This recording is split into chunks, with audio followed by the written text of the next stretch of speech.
Rendering sucks and it can be very slow sometimes. In this video, I will tell you exactly what to do to achieve faster render times. Not only that, I will also tell you ways to increase the quality of your render so that it doesn't look bad and is sharp and clear.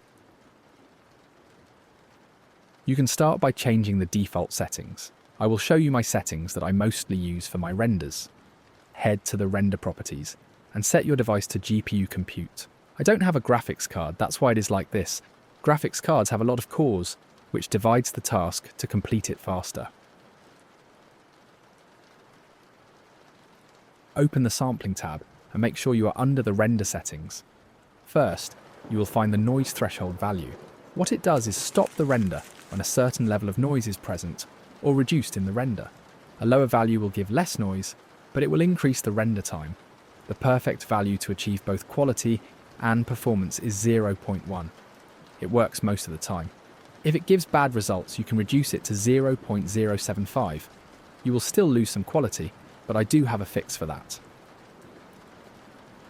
Go under the Film tab and change the pixel filter value to 1.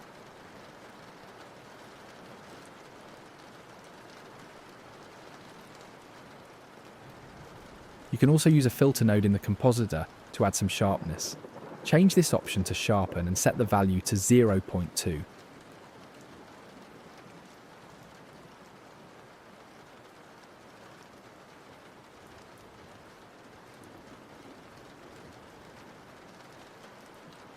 After that, head to the Performance tab.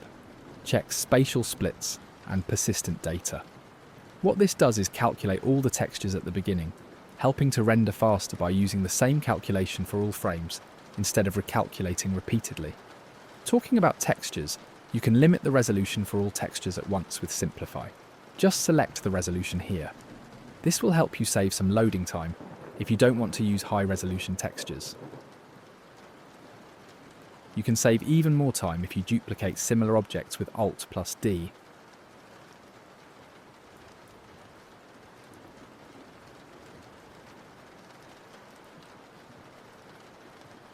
After following all of these settings, your render time will be significantly less. But why stop here? Frame interpolation is a technique used to generate additional frames between existing ones in a video or animation. This helps create smoother motion by filling in the gaps, making the overall sequence appear more fluid. You can easily do that with the help of free software. But first, go under the Frame Range tab and increase this step value to 2. Now when you render your animation, it will take half the time compared to the original render time. You'll notice that only odd frames will be rendered. After rendering is done, you'll notice that your image sequence will be faster. Make sure you convert your image sequence with half of the frame rate, which is 12 in my case. The animation will look choppy at this point. Don't worry, export it and open this free software. Link in the description. Go into the Interpolation tab, select this model here, browse your video, make sure this is set to 2x, and click Interpolate. It will take a minute or two and there you go. You can see the difference, and it only took half the time to render out.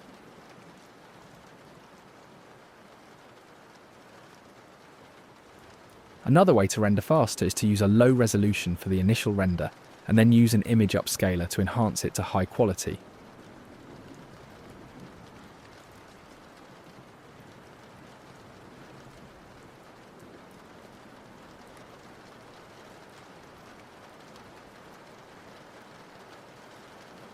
Just change this value to 50% or 75%, and use an image upscaler like Topaz Video Enhance, and you're good to go. There are some free options available, and you can also use the trial version to test it out first. Make sure you upscale the video first, then use the frame interpolation. This method will reduce your render time significantly without losing quality. You can also use render farms. These are farms of high-end computers that split your render frames to render them much faster. Some render farms even offer free credits. The one I use is Fox Render Farm, and you should definitely give it a try. I hope you liked the video. If you want to support the channel, be sure to check out my cinematic compositor. It's a great way to take your projects to the next level.